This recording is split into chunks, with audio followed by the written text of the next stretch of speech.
Ya para terminar todo esto, ¿qué es agua? Que queda bien claro. No la pregunté, pero sí. ¿Qué es agua? Es una biomolécula inorgánica. ¿Qué? ¿Bipolar? Bipolar, neutra. Bipolar, neutra. Solvente universal. Es el solvente universal. Permite la homeostasis, eso. Se dan cuenta que venía una pregunta, no sé qué clave era, no eran 6, eran 4, una que decía, cuando se pierde, decía, y tienen que poner ustedes, la homeostasis. Que decía, cuando se pierde el equilibrio, porque homeostasis era mantener el equilibrio. Bueno, ahora creo que nunca dijimos cómo se obtenía el agua, pero cómo se elimina el agua de los animales. Por la orina, por el sudor, ¿qué más? Respiración. ¿Sí? Respiración. Respiración, ¿verdad? Creo que eso no lo habíamos dicho. Y bueno, creo que con eso concluimos y todo lo demás sí. Bueno. Muy bien, chicos. Entonces ahora nos toca el tema de pH. Eso lo vieron ustedes en la química, ¿verdad? ¿Se puede explicar solo rapidito lo del superficial, lo del alveolo? Ah, bueno, está bien, sí. Si alguien tiene otra duda, aprovechemos ahorita, ¿verdad? Porque ya no vamos a regresar. Bueno, muy bien. Entonces, decíamos que el agua tiene la característica de unir sus moléculas con puentes de hidrógeno en su forma líquida y esto se caracteriza porque da una tensión superficial, ¿verdad? Ahora, ¿qué tiene que ver esto en el organismo animal? Estuvimos explicando, como sí que todavía no han llevado a Nato, que tenemos aquí la laringe, después sigue la tráquea. A nivel aquí del corazón, la tráquea se bifurca y va a formar los bronquios extrapulmonares, o sea, afuera del embrión. Afuera del embrión, perdón, afuera de la embriología. Afuera del pulmón. Aquí tenemos entonces el pulmón. Cuando el bronquio ya está en el pulmón, pues entonces nosotros le decimos bronquio intrapulmonar. Cuando pasen a histo y a embrión, ver que esto se divide y pasan miles de cosas, pero al final se divide y termina en unas como bolsitas o sacos, gracias, llamados alveolos. ¿Va? Fíjense que siempre ha pasado eso que le doy la espalda a este lado. Vamos a pasar un ratito para acá. Entonces tenemos aquí alveolos. Todo el pulmón son esas bolsitas alveolares. Porque el propósito es que el pulmón esté vacío y aquí esto nos va a servir porque vamos a ver algo del alveolo la siguiente semana. Mañana. Entonces tenemos aquí que el alveolo al final va a tener unas celulitas que son células alveolares. Ya vamos a ver cómo se llaman mañana. Todo esto. Pero esas celulitas son aplanaditas porque aquí va a haber un vaso sanguíneo y debe pasar aquí el dióxido de carbono, pasar el oxígeno y salir el dióxido de carbono, ¿verdad? Se debe dar ese intercambio rápido. El problema es que el aire del exterior tiene la presión atmosférica y viene con mucha fuerza. Entonces, viene y va a llegar aquí, puede estallar este alveolo porque no es la misma la presión del organismo que la presión que hay afuera. ¿Cómo compensa el organismo eso? Va a venir y va a tener aquí un líquido. ¿Verdad? ¿Cómo se llamaba ese líquido? Líquido surfactante. Líquido surfactante. Bueno, entonces el líquido surfactante va a tener esa capacidad de mantener esta tensión superficial y cuando venga el oxígeno con esa fuerza no colapse al alveolo. Porque va a permitir aquí, por esa tensión superficial, que el oxígeno se une aquí, se va a permitir el transporte y que llegue hasta sangre. A eso se refiere, esa es la importancia de la tensión superficial. ¿Sí? ¿Alguna otra duda? Doctora, o sea, que ese líquido surfactante baja la presión superficial para que no se formen esas burbujas. Lo que sucede es que el líquido nunca va a poder formar, veamos aquí, el líquido surfactante va a permitir que se mantenga esa superficie, digamos, lisa y no se vuelvan burbujas. Eso es lo que no va a permitir aquí. Y en el video decíamos que el problema era que el líquido se formaba más o menos cuando ya es el nacimiento, ¿verdad? De los animales. Y se han dado cuenta que siempre dicen que los niños que nacen de 8 meses casi siempre no sobreviven. Pero es porque no existe líquido surfactante. ¿Qué va a pasar con esos alvéolos cuando empiecen a respirar? Van a colapsar, ¿verdad? Entonces no se va a dar el intercambio gaseoso. ¿Otra duda? ¿No? Todo claro. Muy bien, espero que sí. Siempre dicen que todo claro, no está tan claro. Pero eso es normal. Cuando ustedes llegan a su casa, chica, como que había entendido esto, pero como que no lo entendí, ¿verdad? Eso es normal. Entonces ya saben, cualquier duda pueden llegar conmigo y con Ingrid a las oficinas. Seguimos con la unidad 1, que ya vieron que está larga. Y hoy nos toca ver la escala de pH, que ustedes ya más o menos manejan el tema, y era el laboratorio del día lunes. Entonces yo confiaba en que ustedes ya iban a manejar esto y hoy ya iba a ser un poquito más fluida la clase. Pero va a ser también, entonces quiere decir que hoy ya lo miremos, el laboratorio va a ser un poco más fluido y más rápido la próxima semana, ¿verdad? Y vamos a hablar de electrolitos. Vamos a empezar, como les dije, ahora les estoy poniendo así siempre el contenido para que ustedes vean, porque hay algunos que estudian muy estructurado, ¿verdad? Algunos que hacen dibujos y rayan, pero ahora estoy poniendo el orden de la clase, porque aquellos que les gusta estudiar estructurado necesitan saber en qué punto van del tema. Entonces vamos a empezar con generalidades, y el objetivo es llegar a pH y su función fisiológica, mañana amortiguadores y equilibrio ácido-base, y el día lunes pues es tipos de acidosis, alcalosis y casos clínicos. ¿Cuántos puntos valían los casos clínicos en la zona? Entonces, aquí vamos a ver la primera actividad de casos clínicos. Se va a hacer en los grupos de laboratorio, aquí en la clase. O sea, tienen que estudiar porque si no, no los van a poder resolver. No les vamos a dejar usar copias ni nada, es lo que saben porque es resolución de casos clínicos. Como grupo de laboratorio, entonces no se confíen en los demás, entregan la hoja y luego los vamos a resolver aquí en la clase entre todos, pero si entregaron la hoja ya no se puede cambiar. Entonces, ahí van estudiando el tema. Empezamos, bueno, generalidades. El pH es la concentración de hidronios, lo puse en otro color porque ahorita voy a explicar esto, que tiene relación con los iones de hidrógeno en una muestra. Sabemos que el ion de hidrógeno es porque estamos hablando de un hidrógeno que perdió a su electrón. Eso es un ion hidrógeno. Es el indicador de una escala logarítmica que mide acidez y alcalinidad en una solución. O sea, yo voy a medir acidez y alcalinidad en algo que es líquido. O sea, yo solo puedo medir si un paciente tiene acidez o alcalinidad en una muestra líquida. Bueno, ¿qué muestras líquidas puedo tener de un paciente? Sangre. Orina y sangre. O sea, ahí voy a buscar si hay acidez o alcalinidad. La definición, que la vamos a explicar más adelante, oigámosla y después la vamos a entender. Es el logaritmo negativo de la concentración de iones de hidrógeno en moles por litro. Así tal cual viene también en el laboratorio. Lo voy a explicar en un momento. Entonces, todos sabemos que, aquí ya todo el mundo ganó las dos químicas, que cuando tenemos una muestra que va de 0 hasta 6 puntos algo, sabemos que vamos a decir que eso es ácido. Y cuando una muestra va pasando de 7 a 14, ese compuesto es base o es una alcalino. ¿Ah? Bueno, entonces estamos aquí. La escala del pH. Primero, sabemos que los ácidos son sustancias iónicas, o sea que tienen electrones que pueden ser ocupados por otros compuestos que incrementan la concentración de iones hidróneo. Esto es ion hidróneo. ¿Cómo se llamaba eso?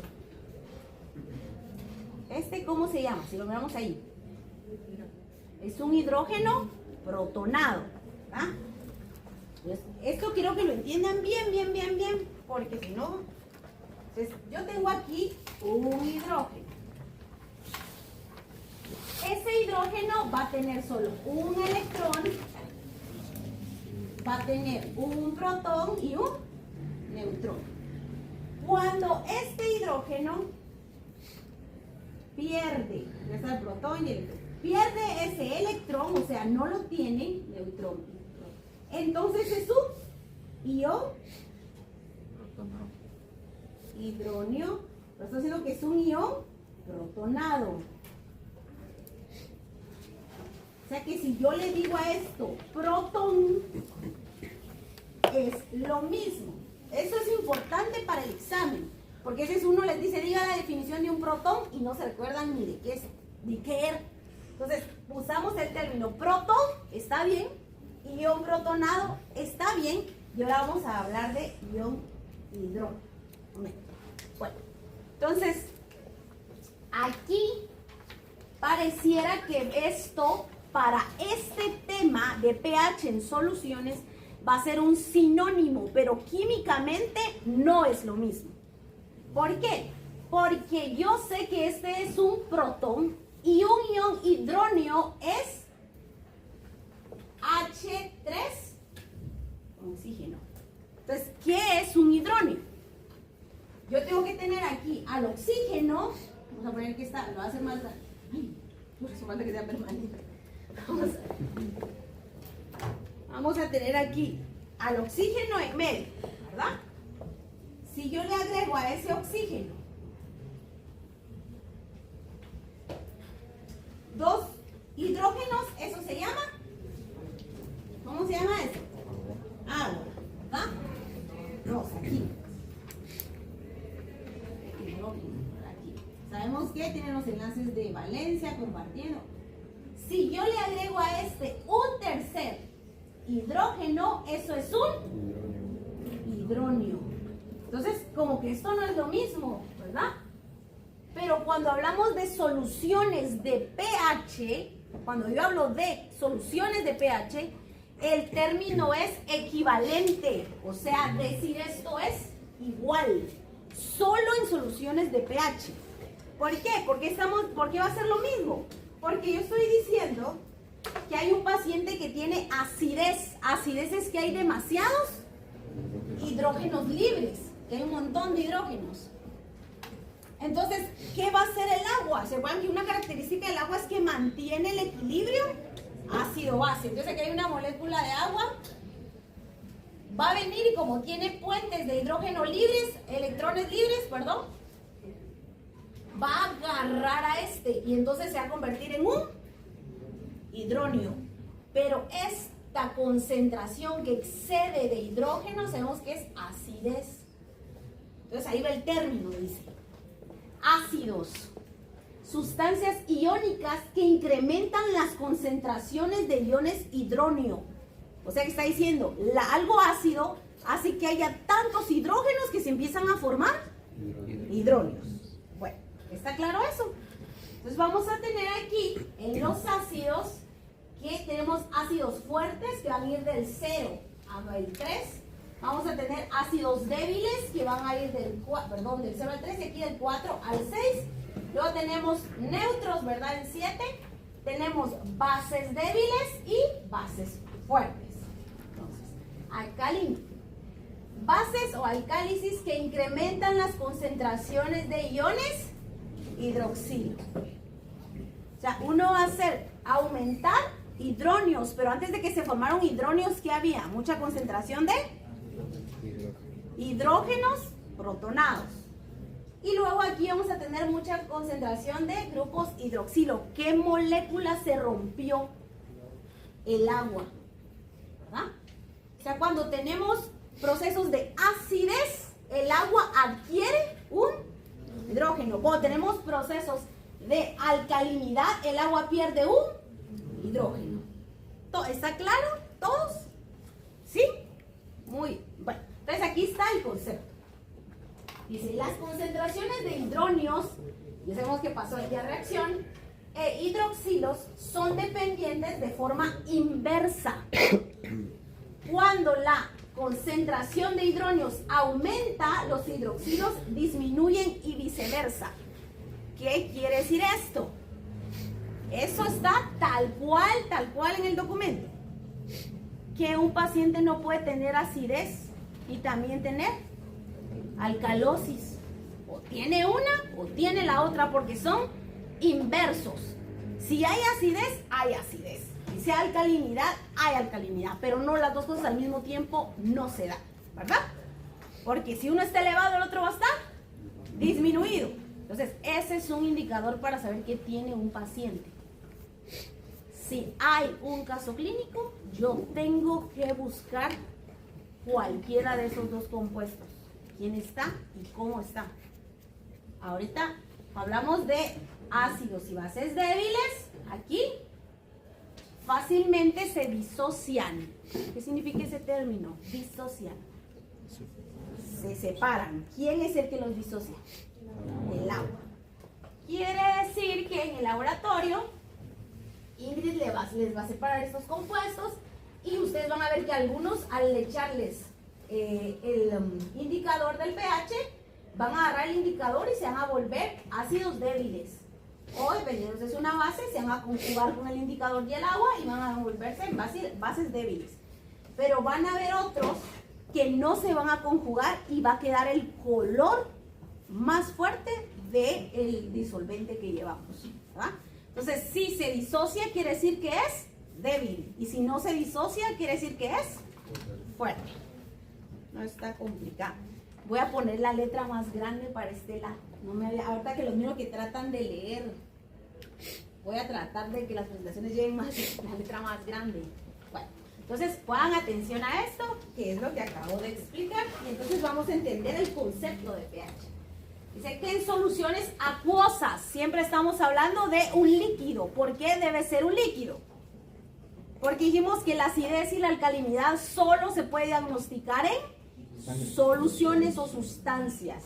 Bueno, ahí va a estar en esa solución un ion hidrógeno que usualmente sabemos que se va a referir a hidrógeno. ¿Dónde voy a usar estos conceptos como que sean sinónimos? ¿En dónde?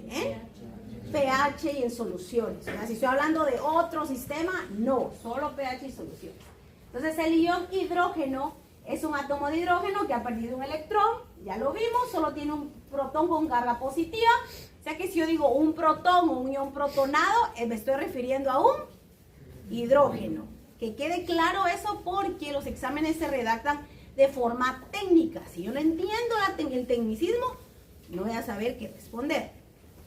Bueno, entonces tenemos aquí el ion hidronio, ¿verdad? O el ion hidrógeno se unen inmediatamente a una molécula de agua a través de enlaces covalentes. ¿Qué era un enlace covalente? Que comparten electrones, ¿verdad? De forma estable al protón del agua. ¿Qué es esto que está aquí? Teníamos el agua, se une a un hidrógeno porque sabemos que está aumentando la acidez y se forma un ion hidrógeno. Cuando se habla de ácidos y bases, el pH o el pH del agua, las concentraciones de hidrógeno o las concentraciones de un protón o las concentraciones de un ion protonado, en realidad se refiere a las concentraciones de iones. ¿Eso qué significa? Hidrógeno. O sea, cuando yo hablo de acidez, estoy hablando de concentraciones de hidrógeno. Y hacemos que antes hubo esta reacción. Ahora sí, tratemos de entender el concepto de pH. Miren, aquí está la escala, ¿verdad? Si yo digo, está subiendo el pH, ¿a qué me estoy refiriendo? Si está subiendo en número. ¿Ay?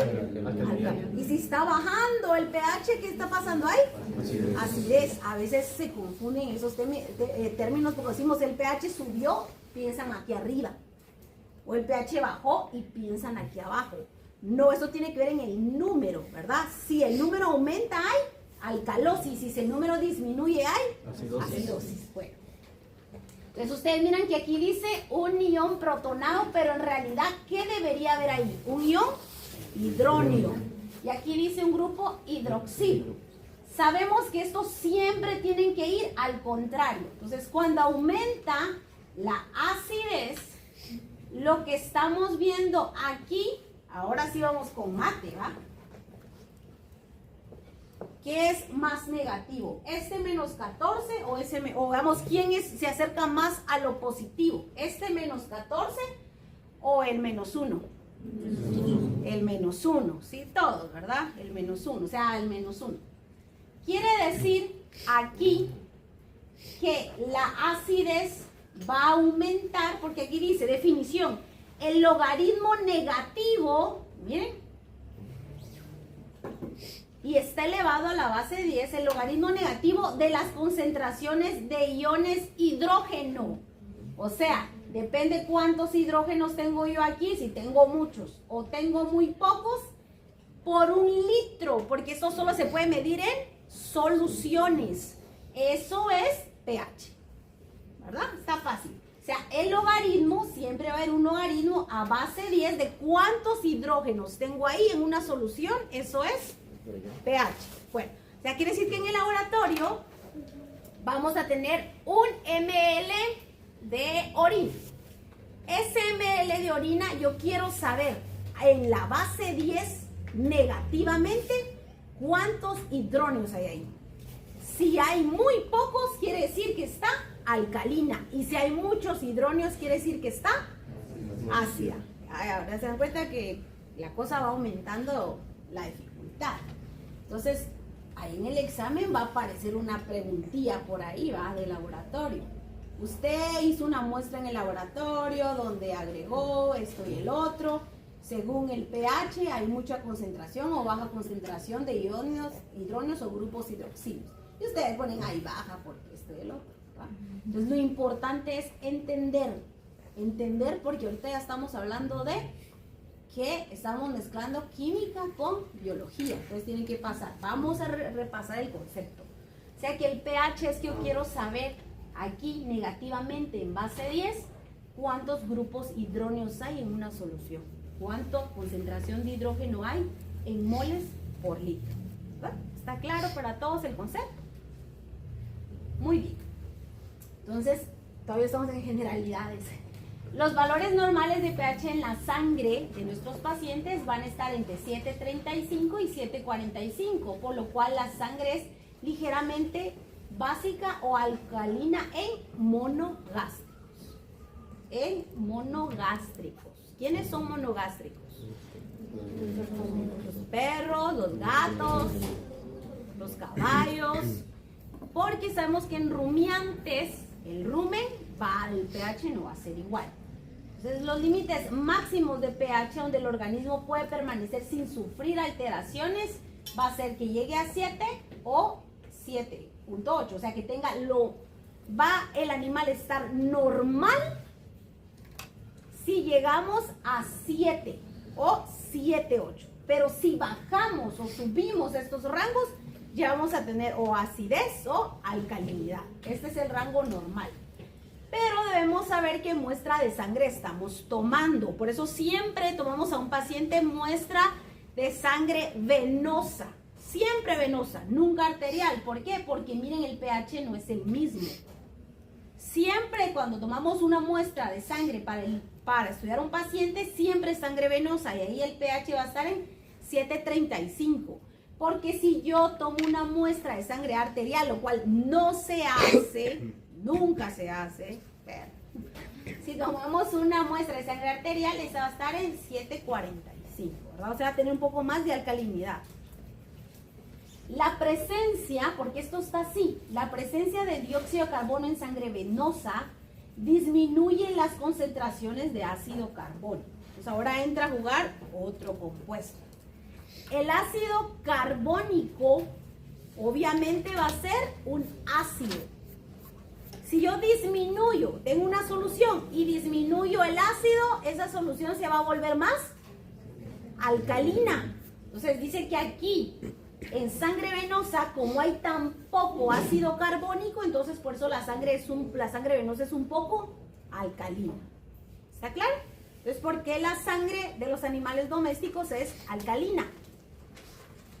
¿Por qué? La sangre de los animales domésticos es alcalina. Por la baja concentración de ácido carbónico.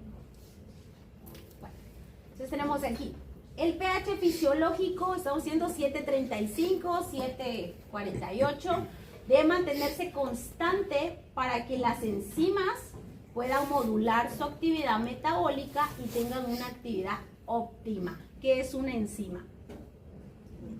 El catalizador. ¿Cuál es la función de las enzimas? Potenciar reacciones. ¿Qué necesito para que una enzima se active? Un mineral. La gran puchis, está bien pilas. Entonces dice que puedo tener el mineral, puedo tener la enzima, podemos tener suficiente agua, pero debo tener un correcto pH. ¿Verdad? Debe estar todo. Entonces el organismo, había una pregunta, es cierto, de las claves que decía que había cuando pasaba esta alteración, había un mal funcionamiento de, y había un espacio, y había otro espacio. Era un mal funcionamiento de enzimas y proteínas. Desnaturalización de proteínas. Bueno, entonces, el organismo tiene sistemas de regulación de pH denominados amortiguadores, que son responsables del mantenimiento del pH en sangre y son el pulmón y los riñones. ¿Qué es lo que pasa? Que van a haber cambios de pH normalmente en los animales.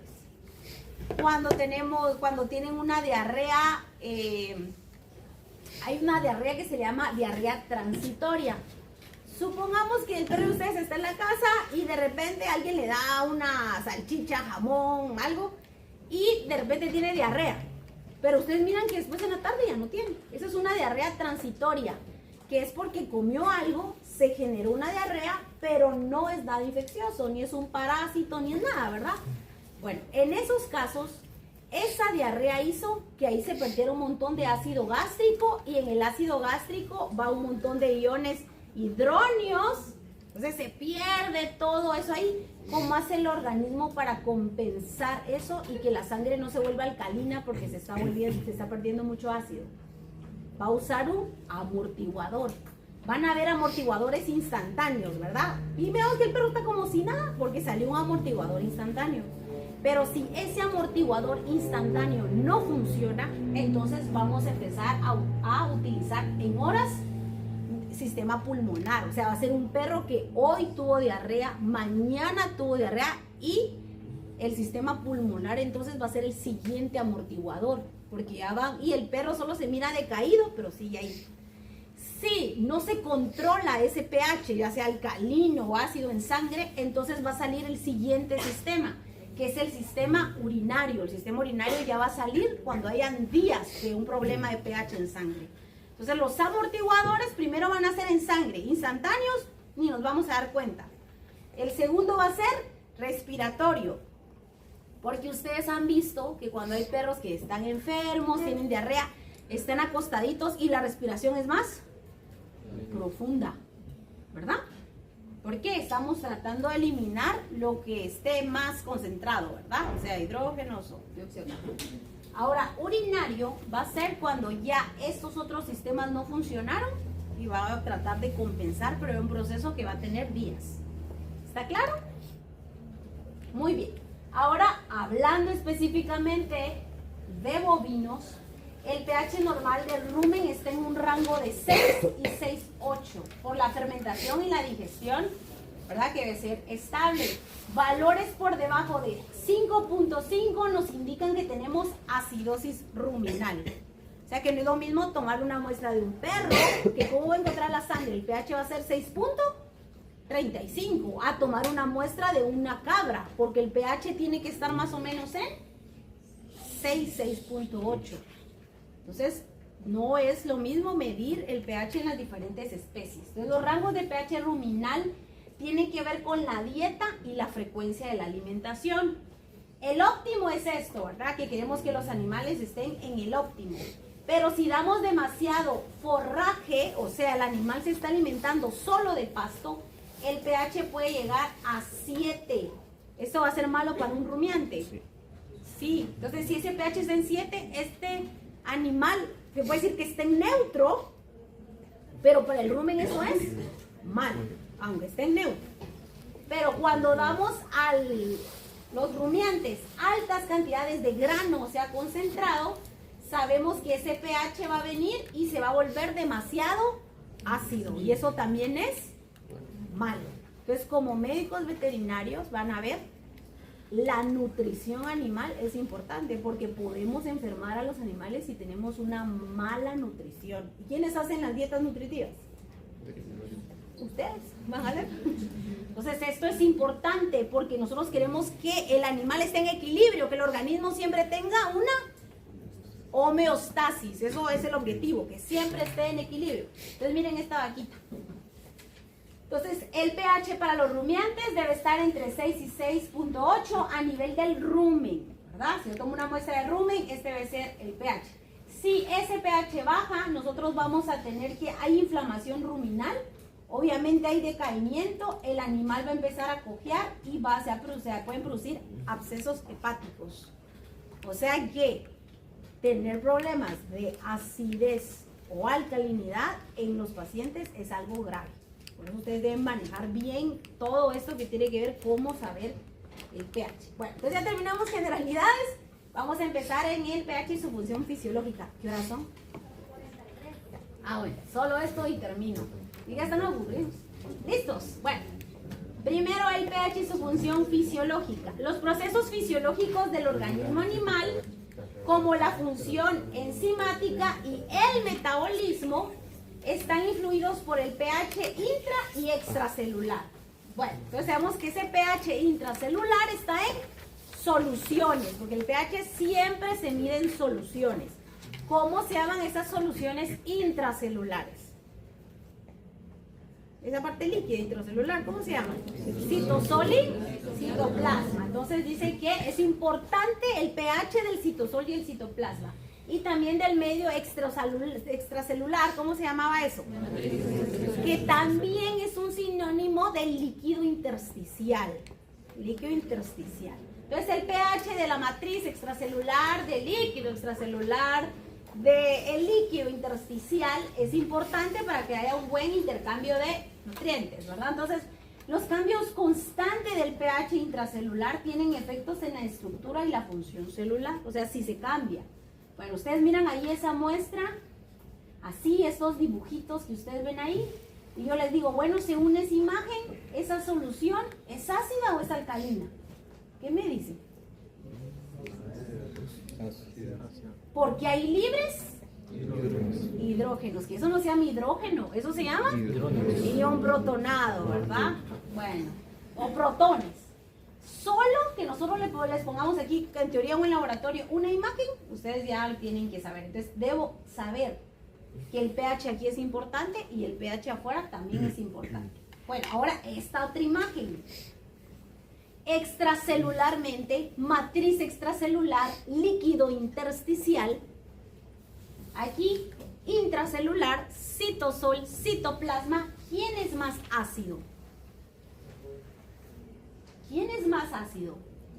¿Intracelular o extracelular?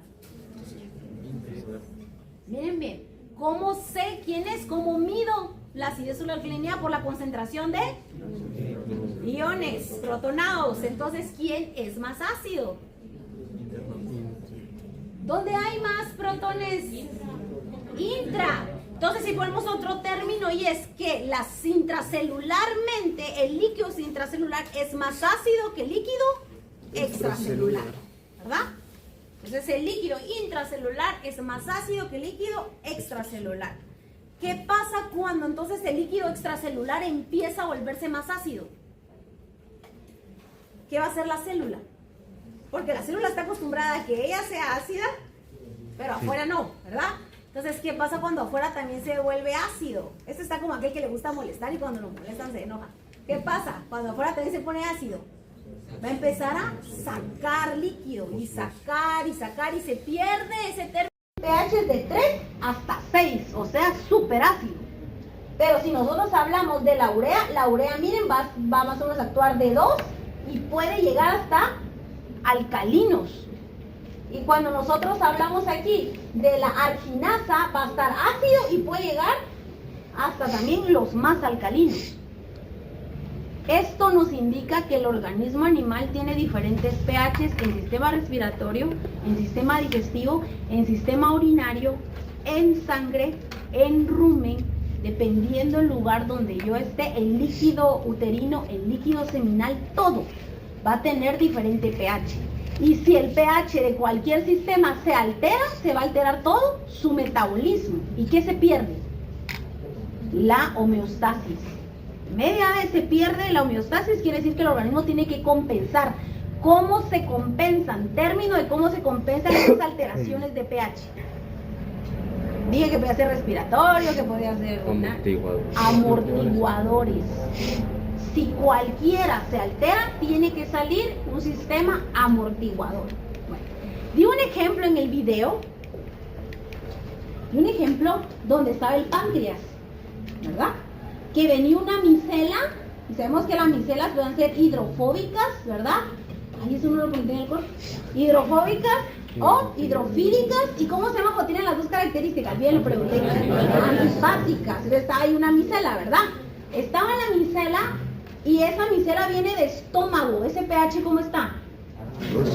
¿Qué enzima actuaba sobre esa micela? La hidrolasa. Entonces la hidrolasa, si yo la ubico aquí para que funcione bien, ¿en qué pH le voy a poner? ¿Cómo es el estómago? ¿Es? Ácido, aquí. ¿Qué pasa? ¿Qué va a pasar cuando nosotros venimos y empezamos a comer cosas que son demasiado alcalinas? Demasiado alcalinas, ¿qué va a pasar con ese pH estomacal?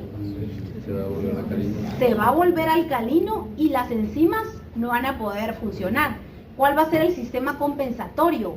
Saquemos más ácidos, porque más ácidos, y entonces empieza la acidez. O sea que la acidez me está diciendo que yo estoy tomando demasiada agua, que se llama todo el mundo con pachones de 3 litros, ¿va? Las mujeres. Pero eso puede alterar el pH y venir y que haya más acidez, tratando de compensar el organismo. Entonces, todos, o sea, el pH es importante en cada sistema porque todas las enzimas van a actuar en pHs distintos, no van a actuar en los mismos. Y hoy si ya se aburrieron con este término, tenemos que la regulación del pH es esencial para reacciones bioquímicas, para que funcionen hormonas, para metabolizar bien medicamentos y para que las proteínas plasmáticas funcionen bien. Bueno chicos, si alguien tiene dudas. No, eso es todo. Nos vemos.